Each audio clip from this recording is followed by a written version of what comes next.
The Game Boy Advance was an amazing handheld console. You could play so many great games right in the palm of your hands. There was Mario, Wario, Zelda, and of course Dragon Ball Advanced Adventure.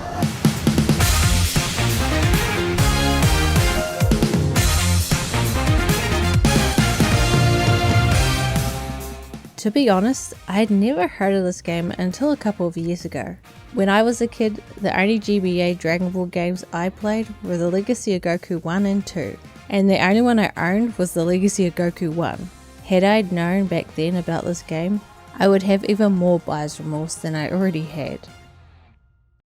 Did you know that the Legacy of Goku is the 27th best-selling game on the console, selling over 1.4 million copies? Advanced Adventure didn't even make it to 200,000. That's just sad, considering how much better this game is.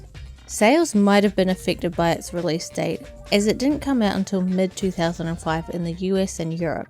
This was around the same time when the Nintendo DS came out. You know, the successor to the Game Boy Advance that prints money. And I'm not even sure if it released in New Zealand at all, because I don't remember seeing it on shelves anywhere. Whatever the reason, Dragon Ball Advanced Adventure didn't see much commercial success, but this is one of those cases where this is not a representation of the game's quality, as Dragon Ball Advanced Adventure is definitely a hidden gem of the Game Boy Advance. For this video, I'll be playing through the PAL version, as it would have probably been the version I would have played if I had it back in the day. There are a few slight differences between the NTSC and PAL versions. For instance, the title screens are different, with the PAL version being much closer to the Japanese. There are a few more, but largely all versions are pretty much the same. The game allows up to 3 save files, and there are 3 difficulty settings: easy, regular, and hard. I decided to play on regular, which is a decision that I will regret very soon. Before the game begins, there's a short intro cutscene. Well, I guess you could call it a cutscene, more like a slideshow with aspirations. It gives you a quick crash course on the Dragon Ball world. Goku meets Bulma and the two of them set off to find the 7 Dragon Balls. Classic. No Frieza, no Super Saiyan, no multiverse shenanigans. Just hey, wanna go collect some magic rocks?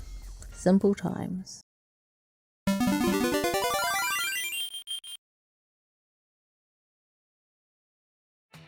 Then the level just begins. There's no tutorial or anything.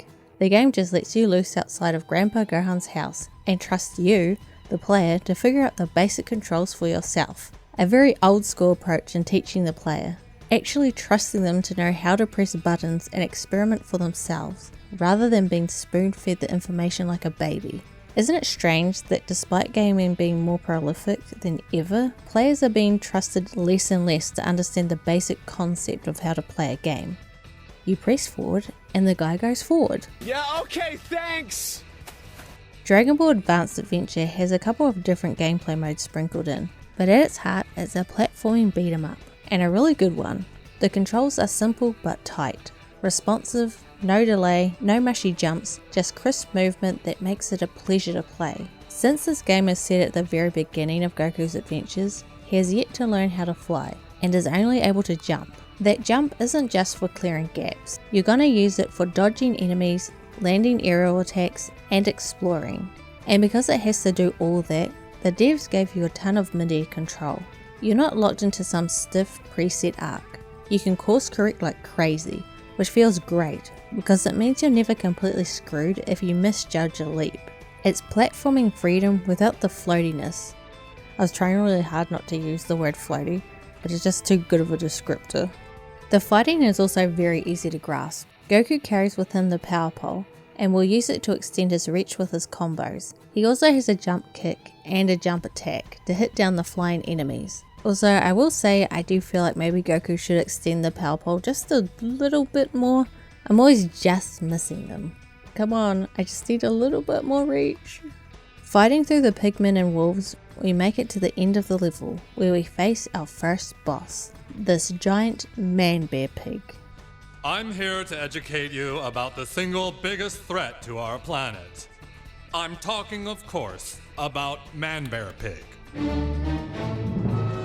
This giant Man Bear Pig is trying to eat Turtle, so Goku jumps in to save him. During these types of boss fights, the controls are the same as during the platforming sections, and you will need to learn the boss's attack patterns and find openings for you to be able to completely deplete their health bar. With the final blow, we get our first area clear. Goku and Bulma escort Turtle to the sea. It is here where they meet Master Roshi for the first time. To thank Goku for saving Turtle, he gifts him with the Flying Nimbus. As Goku thanks him, Bulma notices that Roshi is wearing a Dragon Ball around his neck, and he lets them have it for free because they can't have the flashing scene on a Nintendo console aimed at children.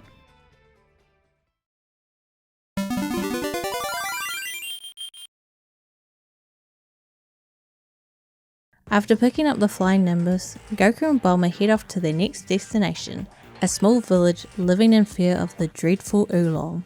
And when I say dreadful, I mean, well, I don't actually know what I mean, because the game doesn't tell you why he's dreadful. The villagers strike a deal. If Goku gets rid of Oolong, they'll hand over their Dragon Ball. Simple enough. But this is where it gets a bit hard to follow. If you don't already know the original Dragon Ball story, you might get confused. The game heavily implies that Oolong is currently transformed, and that his hulking red monster form is just some disguise. But there's no artwork for it. What you actually get is just Oolong's normal design in silhouette. It's just not conveyed very well. Instead of fighting Goku, Oolong decides to turn into a bat and try to run away, or fly away I guess. By obtaining the Flying Nimbus, we have unlocked Sky Battles, which is the second gameplay mode in this game. What a weird sentence. And it just so happens that this level is a Sky Battle. These are auto-scrolling levels, and in this particular one, we have to fight Oolong along the way. God, it's a friggin' tongue twister, that sentence. The platforming element is pretty much removed from Sky Battles, as the Nimbus will always move under Goku to catch him, so you don't have to worry about falling. You can fly freely around the screen too, but jumping is faster. During this chase, Oolong tries to get away while you whack at him mid-air.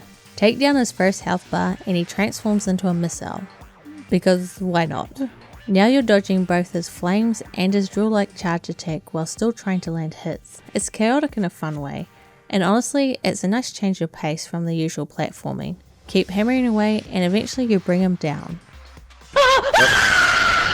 Thank you. And then Goku just roasts him, straight up calls him weak to his face. He makes Oolong apologize to the villagers, and if that wasn't enough, they basically kidnap him and force him to join their group. Oh yeah, and they also have the 6-star Dragon Ball.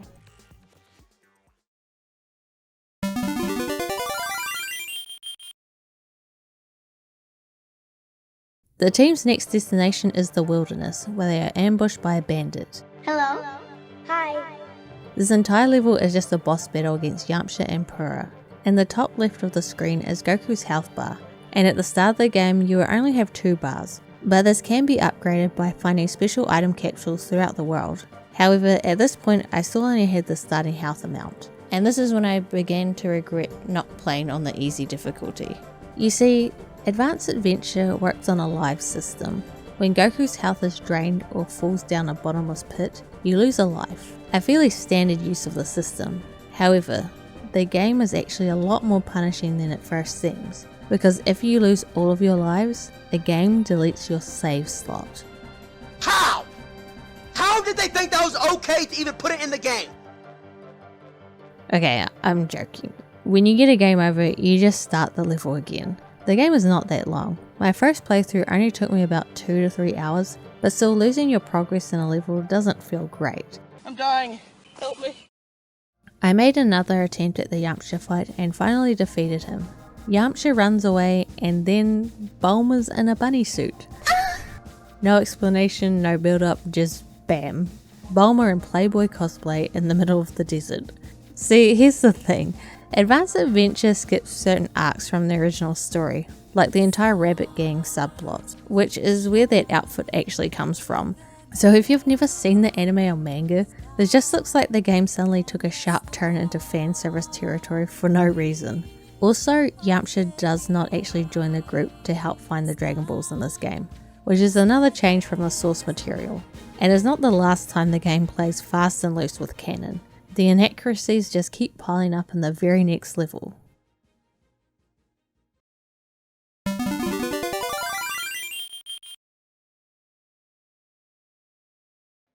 Goku and the gang make their way to Fire Mountain, and it's here we meet the mighty Ox King, a towering ex-student of Master Roshi. And, well, that's it. We meet no one else. That's right, Chi-Chi is completely omitted from the story. Just gone. Poof. Poof. It's like she never existed.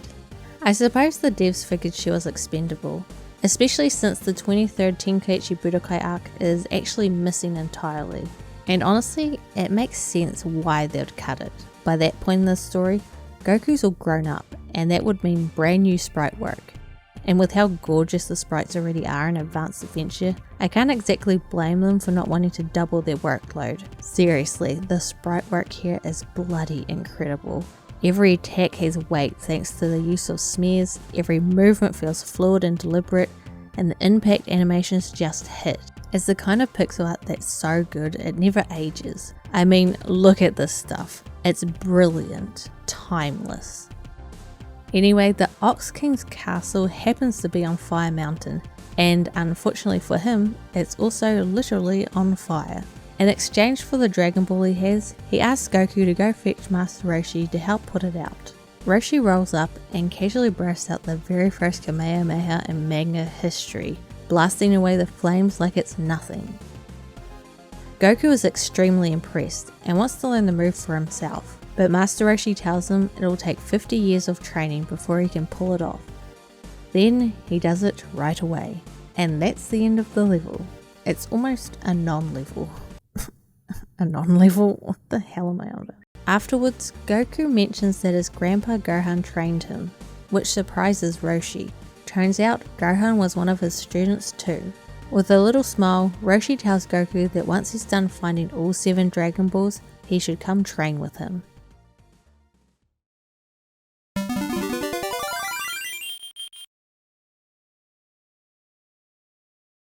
In search of the final Dragon Ball, Goku and the gang make their way to Pilaf's castle. Somehow. I mean, somehow Pilaf has already swiped the rest of the Dragon Balls right from under our noses. No explanation, no cutscene of him sneaking around, nothing. He just has them. And now with almost all of the balls in his possession, he plans to become ruler of the world. Oh no! And it's up to Goku to stop him. Oh no! At first glance, the early stages of Dragon Ball Advance Adventure give you the impression you're in for a straightforward left-to-right platforming action. Jump over pits, bop some enemies, move to the next screen, the usual. But Pilaf's castle? Oh no. Oh no! This place throws that expectation right out the window. It's a maze. Multiple routes, pitfalls, dead ends, and giant balls. Even though this level is only about halfway through the game, it is one of the most complicated in the game. While exploring, you'll come across food items to restore Goku's health, along with extra lives hidden around the castle. Enemies will also occasionally drop these items, occasionally being the key word here. Sometimes you can go a whole stretch without a single drop, and then suddenly you're swimming in apples and burgers. Apples heal the least, but appear most often. Burgers heal more and are scattered around the levels. And then there's the roast chicken, or turkey, I'm still not sure. Before we attack each other and tear ourselves to shreds like a pack of maniacs, let's just open the sack first and see what's actually in it. It might not even be worth the trouble. Okay, it's worth it.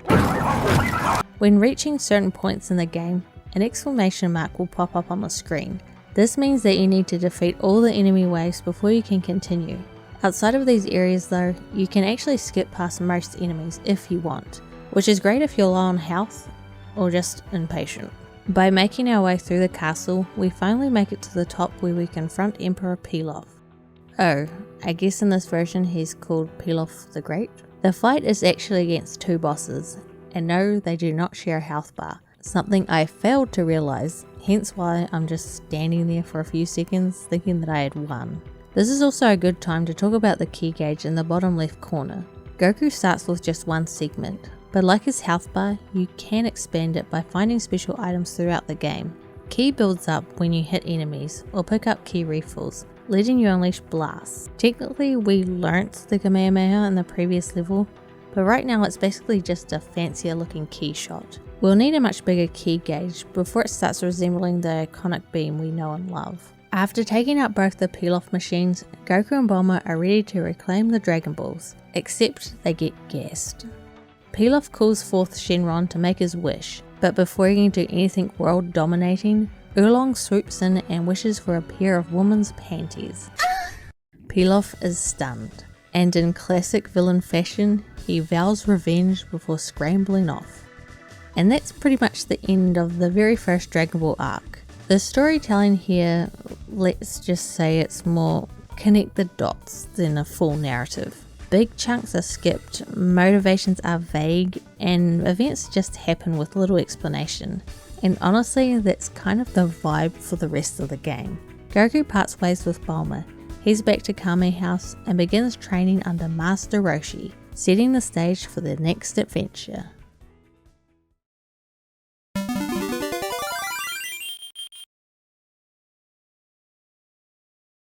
At long last, Goku's adventures bring him back to Master Roshi's, but there is someone joining him. Enter Krillin, except the game doesn't really introduce him at all. Krillin's just here now. For a character who becomes so important to Dragon Ball's heart and humour, it's a bit disappointing that the game just expects you to already know and care about him. To the game's credit, it does try to hint at their rivalry and budding friendship, but Try is doing a lot of the heavy lifting here, because there's no way a GBA adaptation was going to capture the layers of that relationship. Honestly, I can't think of any Dragon Ball game that's ever managed to do it justice. None even come close. Master Roshi's first training exercise for the boys is a simple one. He tosses a marked stone into the forest and tells them to find it. The first one back wins. Well, maybe it's a forest. Actually no, it's definitely a jungle. Whatever it is, it's gorgeous. The background art in Advanced Adventure is seriously underrated. It's got lush, layered scenery that's full of detail. And when you pair that with the crisp, vibrant sprites and buttery smooth animations, you've got one of the best looking games on the Game Boy Advance. This isn't just good for the GBA, it's genuinely brilliant pixel art. The jungle stage stands out for a couple of reasons. First, you're on a strict time limit, so there's an urgency to finding that stone. The level's pretty big, but Goku's movement is so fluid that you can blaze through areas if you're not stopping to fight every random enemy along the way. And even when you do fight, the game's combat blends seamlessly into platforming without breaking your flow. That's because running into enemies doesn't hurt you. You only take damage from actual attacks. It's a small design choice, but it makes a world of difference in keeping the pace snappy. There's even a rare power up in this level, the turtle shell. Grab it, and Goku becomes invulnerable while damaging enemies on contact. It's basically the Dragon Ball equivalent of Mario's invincibility star, and it's just as satisfying. Eventually, we find the marked stone, which, for some reason, is sealed inside a capsule. Now, the game puts every collectible in capsules, and at first I thought it was just to avoid making extra sprites, but they still show you a sprite of the thing you picked up anyway, so I don't know. Anyway, after securing the stone, Goku runs into Krillin, who promptly tricks him into handing it over, and just like that, the level flips, literally. Ugh. You're now racing back through the stage in reverse to catch him. This is such a smart reuse of a level, because it genuinely does feel like a different challenge, just for the fact that you're going through it in reverse. Plus the palette shifts into a warm sunset hue to show time passing. A nice little visual touch they didn't have to include, but they did, and it just adds so much to the stage. At the end of the level, we catch up with Krillin and we must fight him. This is where the key gauge really shows its depth. It's split into chunks, which both determines the power of your charged ki blast and represents how many ultimate attacks you can unleash. I'm calling them ultimate attacks because the game never actually names them, but that's what they are. Devastating moves where Goku swings the power pole in a wide arc, smacking everything in his path. The more full segments you have, the stronger it hits, but spamming it drains your damage potential. Beat Krillin, and well, none of it matters, because Master Roshi doesn't even bring up the stone again. The game just drops that plot point. I guess the moral is, training isn't about the prize, it's about smacking your new best friend with a stick until one of you gives up, or something like that. I'm sure there's a lesson in there somewhere. Next up is a quick minigame, smashing boulders falling from the sky. There's no timer, no health, and basically no way to fail. It's just there to add a little variety. It works well enough to represent this part of the story, though I can't help but wish they also include the milk delivery as a platforming level. It would have fit perfectly. And then, bizarrely, halfway through the game, we get our first tutorial. Why so late? Well, because Advanced Adventure isn't just a platformer and beat 'em up. It also occasionally becomes a straight up 2D fighter. These one-on-one battles have their own control scheme and pacing. In this mode, Goku loses his power pole, but keeps most of his regular attacks. The key difference is the rush meter. As long as it has charge, you can block and parry without taking damage, but every block and attack drains it, and once it's empty, you're wide open to punishment, specifically pursuit attacks. Knock someone into the air, follow up mid-flight, and slam them back down. Sounds great. But the tutorial's instructions are hilariously bad. It just says, throw the enemy into the air and press B at the right time. That's it. In reality, you have to mash B repeatedly, not just press it once. And it never explains the timing. What the hell, Roshi? You're supposed to be a great teacher. Ki also works differently here. In the main game, only ultimate attacks drain Ki, but in 1v1 battles, firing a Kamehameha also drains it. So you have to pick your moments. There are no real combos to learn, but you do get high and low attacks for breaking guards. It's simple but functional. My only gripe is that some fights in the game, like Yamcha or even the Krillin fight we just had, would have made way more sense as one-on-one battles, but they aren't. With their training complete, Goku and Krillin set off for the World Martial Arts Tournament. Between stages, you'll find yourself on the game's world map screen, and it's a surprisingly charming little touch. From here you can move Goku between different map icons to choose your next destination, or backtrack to replay any stage you've already cleared.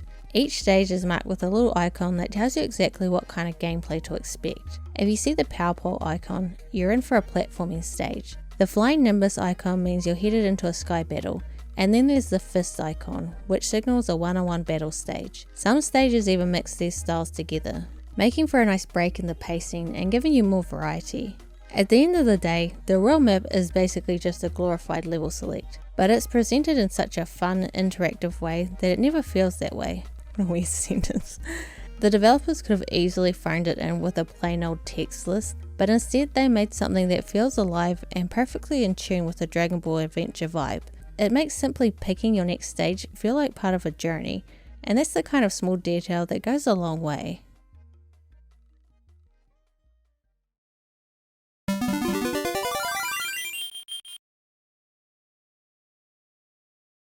At long last, we made it to the World Martial Arts Tournament. Both Goku and Krillin fight their way through the preliminaries. Off screen. Yeah, we don't actually get to play those matches. But in the game's defense, a Game Boy Advance cartridge only had about 32 megabytes of space to work with. There's not me misspeaking. 32 megabytes. These days, they wouldn't even hold the tutorial cutscene for most modern games, and yet somehow they crammed an entire Dragon Ball adventure into that tiny space. Back in 2004, developers actually had to optimize their games, squeezing every last byte for the maximum impact. Compare that to now, where games are 150 gigabytes plus a 25 gigabyte day one patch, just to make them functional. Like, cool. I just spent $70 on your game and now I have to buy a second hard drive to even play it. Great. Anyway, rant over. Back to the game. The quarterfinal match kicks off with Goku versus Giram. I think that's how you pronounce it. I can't remember. It's been a while since I watched the anime. Now, the game doesn't bother giving these opponents much personality, so let me fill in the gap. Giram is a dick. That's pretty much his whole character arc. All the fights in this stage are straight up one-on-one battles, and even though I poked fun at the game earlier for dropping a tutorial halfway through the story, in hindsight it was actually well timed. You're about to face a gauntlet of fights with no platforming breaks, so knowing your combat mechanics here is crucial. Next up in the semi-finals is Nam.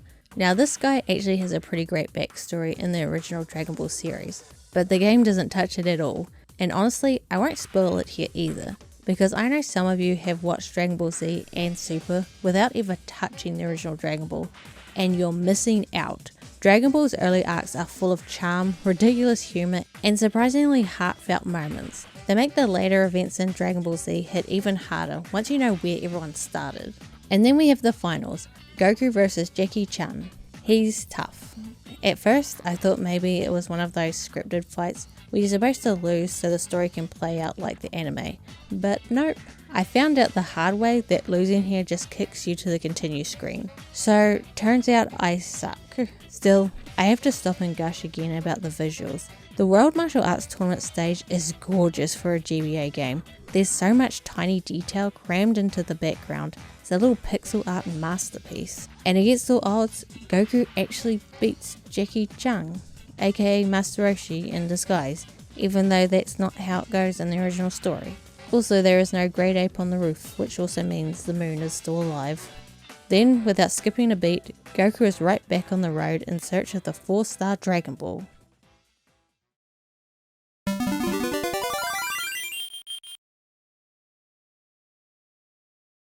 Goku finds himself trudging through a tiny snow-covered village right outside the infamous Muscle Tower. And when I say it's cold, I mean so cold that Goku almost freezes. Thankfully, he's saved from turning into an icicle by a girl. Now, without the proper context, the line "Snow saved him from being frozen solid" sounds like the scriptwriters were trying to get poetic, but nope. Snow is literally the name of the girl. The weird part is that the game doesn't actually introduce her until after this line appears, so on first read, it just comes across as really strange. Anyway, the Red Ribbon Army has taken over the village, forcing its people to search for Dragon Balls. To make matters worse, the mayor's been kidnapped. Oh no, who gives a shit, but we're supposed to? And is being held at the very top of Muscle Tower. Naturally, Goku promises to rescue him and heads straight for the tower. Muscle Tower is one of the coolest stages in the game. Just like in the anime and manga, the goal is simple: fight your way up to the top, with each floor throwing progressively stronger enemies at you. The tower itself is full of a variety of enemies. Melee fighters, flying enemies, guys who try to shank you. Let's go! And a lot of soldiers with guns. Like a lot of guns. Luckily, Goku can block or even send bullets right back using the trusty power pole. And yes, it even works against missiles. Aita, unfortunately, is nowhere to be found here, which is a bit of a shame. But the devs at least include Major Metaltron, one of Dr. Gero's early android creation, who acts as a mini-boss in this version of the tower. He's a fun fight now, but the game actually changes his role later on, which keeps things fresh. Near the top, you run into Murasaki, easily one of the highlights of the level. The devs gave him a lot of unique animations, and even a sneaky trick where he disguises himself as a boulder to hide from you. It's moments like this that make the tower feel alive. Though, I can't help but wish the game leaned harder into the humour of Dragon Ball. The source material is hilarious, but here a lot of the comedic beats either fall flat or are just completely absent. When you finally get it to General White, the guy doesn't fight you himself. Instead, he drops you into a pit with Bion. Easily the worst fight in the game. Bion is totally invulnerable until you smash through a wall to let in freezing air, which turns him solid and finally makes him hittable. He doesn't take much damage to go down after that, but the fight drags on in a way that's more annoying than challenging. Once Bion's out of the picture, Goku uses the power pole to zip back up the tower for a proper confrontation with General White. Now, give me back the mayor! Otherwise, I'll send you flying! The voices sound like them. Nice. You've got a lot of nerve for a little kid. Go ahead and try to knock me flying if you can. Bam! Oh, God, my fucking knee! That's my knee! Damn it! The mayor is safely rescued, and Goku also finds the 2-star Dragon Ball. He then heads off in search of the rest.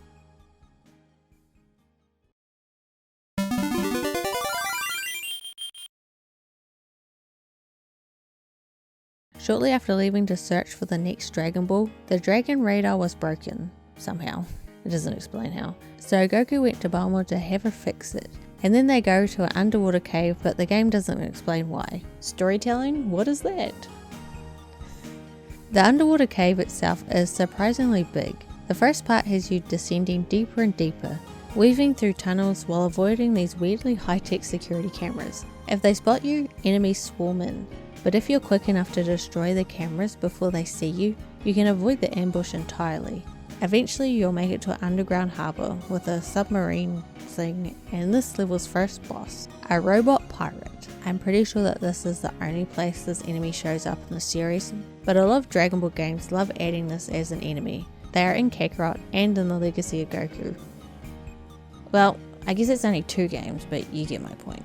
Oh yeah, the Red Ribbon Army is following us, so that is why they are here. No more explanation needed. The second boss is General Blue, which has absolutely no build up because this is the first time you even see him. I mean, it is really hard to make General Blue forgettable, but they managed to do it. The lack of personality doesn't just affect side characters either. Even Goku's charm barely comes through, which is pretty noticeable on the first playthrough. On the plus side, you can skip all the cutscenes, so if you ever wanted to speedrun this game, it'd be a lot of pure gameplay without downtime. It actually seems like it'd be a pretty cool speedrun. General Blue himself has a pretty chunky health bar, so the difficulty ramps up here compared to earlier bosses. The fight feels like it should be a one-on-one martial arts duel, but he's got a gun, so maybe not. After you beat him, the cave starts collapsing, and in the chaos, Goku manages to find a Dragon Ball. Unfortunately, it's the 3-star ball, and not his grandpa's treasured 4-star ball. Goku's still determined to keep looking, but the near-death experience is enough for Bulma to peace out. She's decided she's had enough underwater death traps for one lifetime, leaving Goku to continue his journey alone. I don't blame her. Fuck that.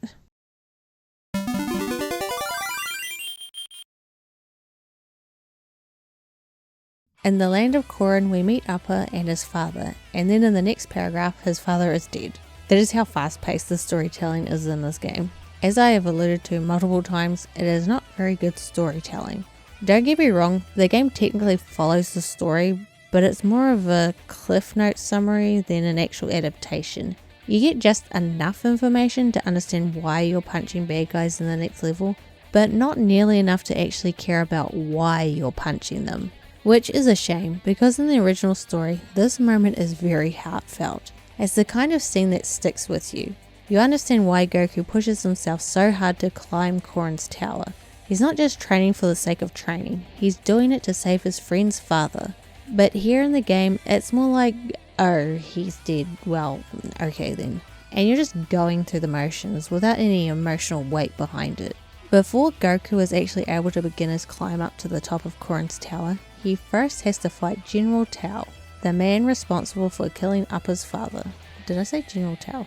I keep calling him General Tao instead of Mercenary Tao for some reason. Was there a dub that called him General Tao?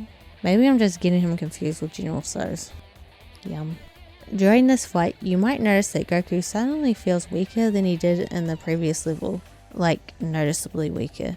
His stats literally drop, making this battle even more of an uphill climb, which is fine because it's actually a fight you're supposed to lose. After Tao wipes the floor with you, Goku commits to climbing Korin's tower to find the sacred water, said to increase one's strength. Once at the top, he meets the wise old hermit Korin, who agrees to give him the water, but only if Goku can catch him.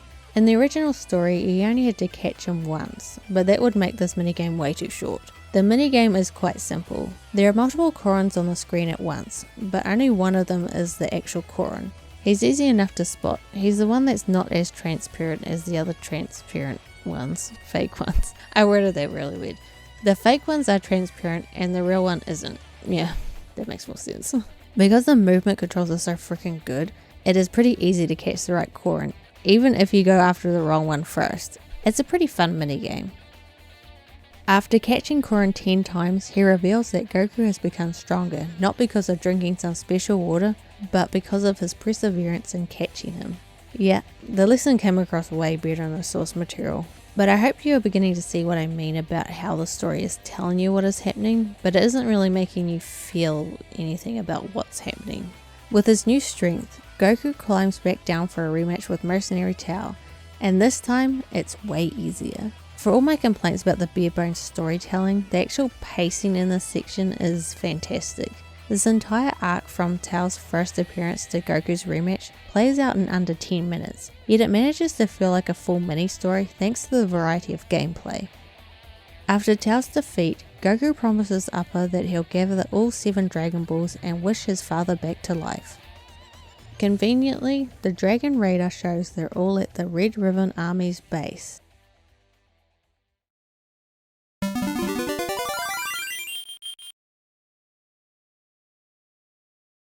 While on his way to the Red Ribbon Army's main base, Goku gets ambushed mid-flight. This kicks off another sky battle stage, only this time it's a lot more elaborate. You're blasting through waves of enemy robots, dodging bullets, and even fighting atop speeding jet planes. The sprite work here is ridiculously good. Eventually, Goku touches down at the base and starts plowing his way through endless enemy soldiers. This stage easily has the highest combat density in the game. You can tell the devs really wanted to crank up the challenge here, because this is also where they start reusing previous boss enemies as just standard encounters. This is also where I really started messing around with Goku's ki attack. At first, I thought it was kind of underwhelming. When you launch it, Goku stands completely still, and that felt restrictive compared to the rest of his moveset. Charging it slows your movement on the ground, which made me think it was just a safe spot move for when the coast is clear. But then I realized something that completely changed how I used it. You can charge it while jumping, attacking, or basically doing anything else. It's way more versatile than I initially gave it credit for. The only real catch is that while charging, you won't be interrupted if you're hit, but you will lose charge if you're knocked down or stunned. Honestly, it's kind of embarrassing how long it took me to figure this out. The Red Ribbon base feels like a final level, with a higher difficulty and more intense atmosphere. But there is still a bit of game to go, and it is after this level where the pacing of the game does start to degrade a bit. Not that it's bad, it just feels like you're rushed through a lot of the story even quicker than before. Commander Red, the supposed big bad of the Red Ribbon Army, is revealed to have gathered the Dragon Balls for the incredibly world-shattering wish of making himself taller. He ain't no short king like Krillin. Before he can follow through, Goku storms the base, forcing him to abandon the plan. His second in command, Black, decides he's had enough and promotes himself to leader. Black then jumps into a massive heavily armed robot suit for the final showdown of the saga. It's funny how this is the Red Ribbon Saga, but Goku never ever meets the original leader in person. He just wipes out the entire army solo, defeats Black, and walks away one Dragon Ball short of a full set. Unfortunately, the Dragon Reader can't locate the final one, so Master Roshi suggests they visit fortune teller Baba, who might be able to help track it down.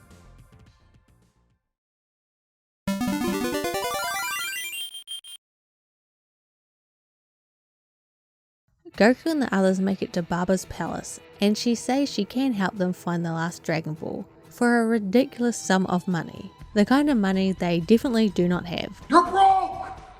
You're f***ing poor! Well, Bulma probably does, but she ain't Sharon. Goku is broke, so Baba offers him an alternative. If Goku can beat her team of fighters, she'll give them the fortune for free. The level skips right to the fight against the Devil Man, or as he's called in this version, Akuman. So no fight with the Invisible Man or the Mummy Man. Though I can't imagine how the devs could have made the fight against the Invisible Man fun. The fight with Devil Man would be super easy if it weren't for the fact that you can fall off the stage. I suppose they had to add some challenge, considering Devil Man's super attack can't damage Goku because he is pure of heart. But if you didn't know that lore reason, you might just think the game is just glitching out, because the story once again is very slim on explanations. The next fight is a one-on-one battle with Grandpa Gohan. Oh, I mean this mysterious fighter. And it is here where you get to see the game's writing at its weakest, as Goku's reunion with his grandpa is one of the sweetest moments in the entire Dragon Ball franchise, and this game's recreation of this moment does not hit at all. But we do find where the final Dragon Ball is. It's in a car, 200 kilometers away.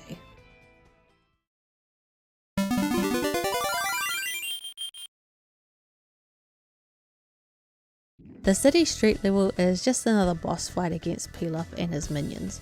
When I was a kid, I always thought Shu was a corgi, not a Shiba Inu. I mean, I'd never seen a Shiba Inu before, and he is short and orange like a corgi. The fight itself is fine, but oddly enough I found it easier than the first Pilaf encounter early in the game. I think it's because the Pilaf machine acts as one unit this time, instead of breaking into separate, more annoying phases. Goku wins, again, and finally gets the last Dragon Ball. He immediately uses it to wish up his father back to life. And just like that, the Red Ribbon Army / Dragon Ball Hunt chapter closes. Now it's time to get ready for the next Tenkaichi Budokai.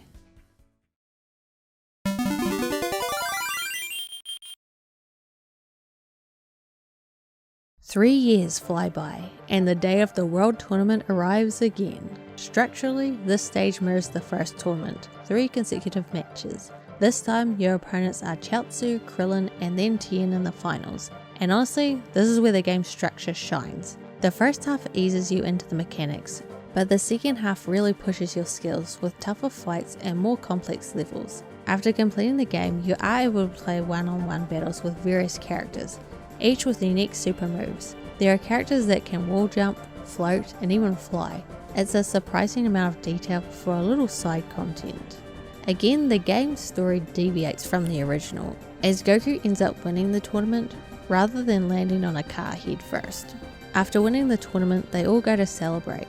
Then, in the middle of it all, Goku remembers he left his Power Ball and Dragon Ball back at the tournament grounds. Krillin volunteers to go fetch them while Goku keeps eating. Some time passes. Then, suddenly, a distant pained cry. Goku rushes to the source, only to find Krillin lying dead on the floor. The tournament announcer is there, saying he witnessed the monster fly away with both the Dragon Ball and a list of the tournament contestants. That last detail sounds important, but the game completely forgets about it and it never comes up ever again.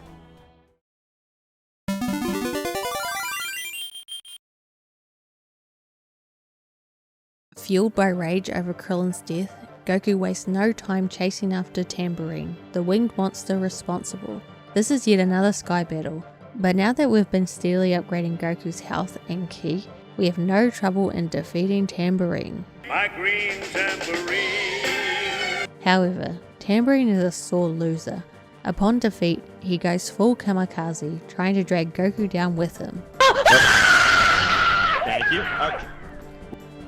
Goku takes a hard hit, blacks out, and goes plummeting towards the earth.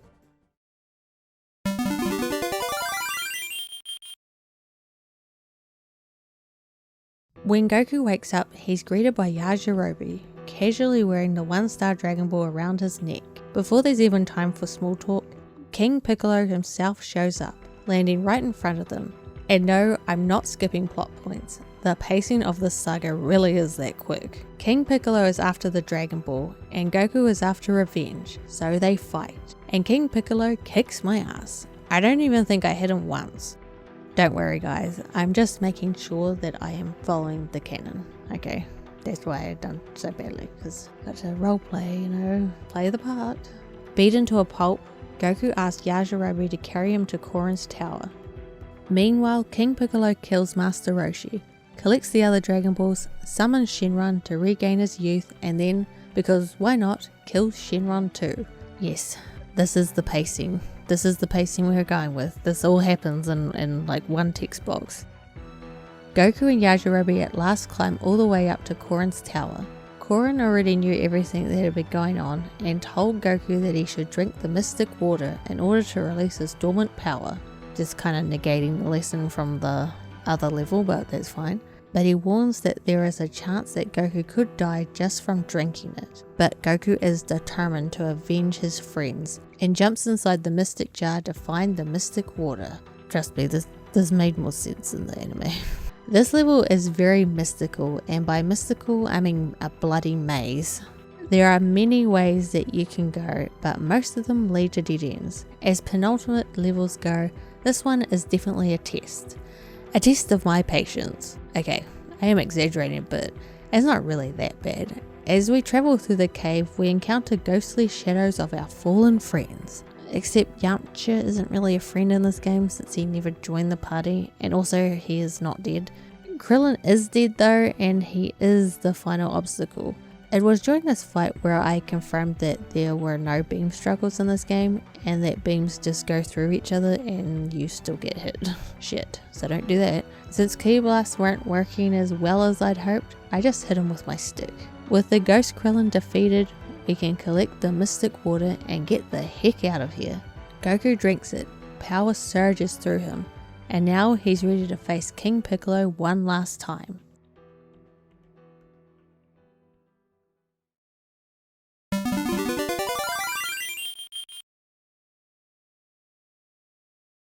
Meanwhile, Tien tried confronting Piccolo ahead of time, but yeah, it doesn't go well. And the whole Tien storyline is kind of skipped over in this, so he's just here. Piccolo sends Drum to intercept Goku, but thanks to our new Mystic Water boost, Drum goes down without much of a fight. Chow Castle itself is a pure beat 'em up stage. Tons of enemies, minimal platforming, constant action. Tambourine has even been downgraded to a normal enemy. Well, I guess it's not Tambourine. They don't have any wings. I don't know, was he called Violin? What's another instrument? I don't know, I can't think of another. Cello or something like that. Unfortunately, it doesn't really matter how well you do on this phase of the level, as you don't carry over any of your health into the boss fight. It is always set at 2 bars. King Piccolo is exactly what a final boss should be. Tough, intimidating, and a little bit deranged. I think it's the eyes. Yes, it's definitely the eyes. His charged ki blast does a ton of damage if you get hit with a full powered one, though it does take a bit of time to charge and does leave him open to attack. Boom, bam, bop, bada bop, boom, pow. This can't be happening. I'm putting all that I have into this fist. Punch through.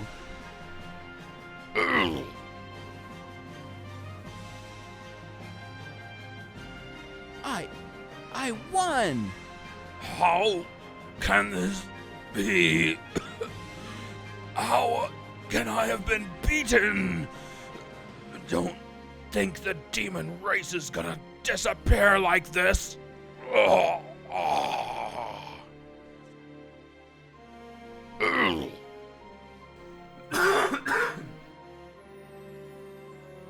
King Piccolo, the demon, was gone at last. Thus, by the power of a single boy named Goku, the world had been saved from the grasp of King Piccolo. Goku asked Kami, who is Kami? I don't know because he's not in the story, to restore Shenron, and then had Krillin, Master Roshi and everyone else brought back to life. Now Goku is... I fucked up that line. Now Goku's adventures still continue on, but that is a story for another time that never gets told because this game did not get a sequel. Okay, goodbye. When the story mode is completed, the title screen will change to a soothing sunset. The end. But not really, because there is more stuff to do after the story mode is completed. As you go through the levels, you will come across red doors. When first coming across one, I thought that maybe you had to defeat all the enemies in the area, and that was when I discovered that the respawn rate on enemies is ridiculously high. Sometimes they will even respawn before you had moved on at all. It can be a bit annoying when they respawn when you are at the edge of a screen and then they hit you before you can even react. But the game is designed around the high respawn rate, so most enemies can be taken out pretty quickly. So defeating all the enemies around the door didn't work at all. It's not really possible. There are no keys hidden around the levels or anything. Instead, these doors cannot be opened until after finishing the story mode for the first time, which unlocks extra mode. Inside these doors, you'll find items that you can add to your collection, but others will unlock characters and stuff to use in the other game modes. Yes, this little GBA game has more than just a stellar story mode. There is a dedicated one-on-one battle mode where you can pick from any characters you've unlocked and even adjust their strength, which as far as I can tell, it's just a fancy way of saying health bar size. Then there's the survival mode, the classic kind where you keep fighting enemy after enemy until you can't anymore. It's nothing groundbreaking, but it's still a fun little challenge. And if that's not enough, there are also a couple of mini games you can revisit whenever you want. They're not massive in scale, but they're charming extras that add a surprising amount of replay value. And then, my personal favourite, you unlock the ability to replay the entire game as Krillin. They even changed the life icons to match him. I freaking love Krillin. Dragon Ball Advance Adventure is one of those rare hidden gems, and I think more people should talk about it and play it. On the surface, it's a simple game, but it's so tightly polished that playing it is an absolute joy from start to finish. The sprite work is gorgeous, bursting with detail. The animation is so fluid that every punch, kick and jump just feels right. The biggest flaw is the storytelling. Not the story mode itself, but the way it's told. The writing is just too flat to capture the humour, charm and heart that makes Dragon Ball so special. It gets the job done, but it doesn't shine the way the rest of the game does. That said, I'd still recommend Advanced Adventure to anyone, even if you've never watched Dragon Ball or flat out dislike the series. Because once you strip away the Dragon Ball branding, what's left is still a rock solid, fun as hell video game that stands on its own. And stands proud. Okay, that's too cheesy. I'm gonna edit that part out.